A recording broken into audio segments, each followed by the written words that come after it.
This section is how to use Google Slides to make a workbook that the students can use, an interactive workbook. And workbooks are useful when you want more than just a simple quiz and you're looking for more higher order responses from the students. To begin a new workbook, you'll come up and you'll click on File, New, and Presentation. Now I've used a workbook for entire units or specific sections of a unit depending on what I wanted to do. So then you're going to give the workbook a name, okay, and you're going to click on File again, Page Setup, and you're going to select a slide size.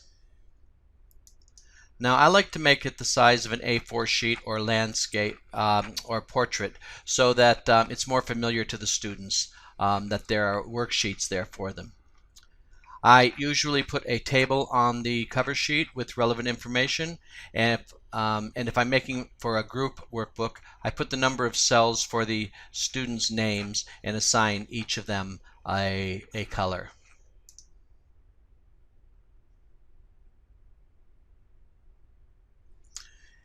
And then I also include an information page.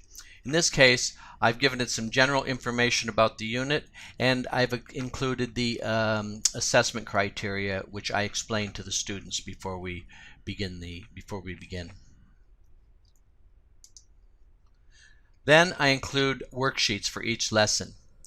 Now, the worksheets include a heading with general information, including the name of the lesson, the learning intentions, success criteria, the resources, and instructions on what needs to be done. I include a recording of the information here, whether it's my lecture or a video from YouTube or a text that they need to read, whatever it may be. And in the main body, I place the activity. If it's a group activity, I color code each section for each group member.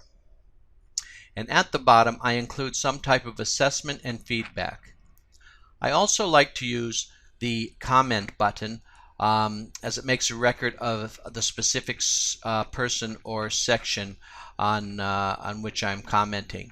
So for example, if I wanted to comment on the red for energy here, I could highlight that, click on the comment button, and then this would be associated with that comment.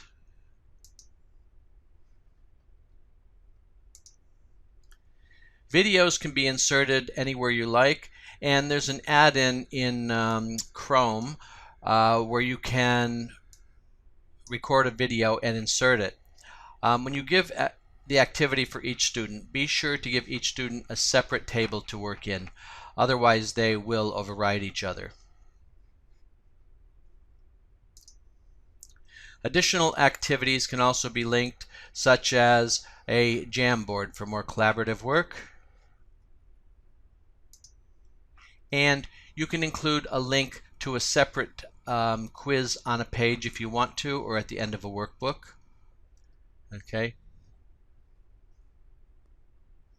And that's just a very general basic demonstration on how I make a workbook. If you have any specific questions about anything, feel free to ask me at any time.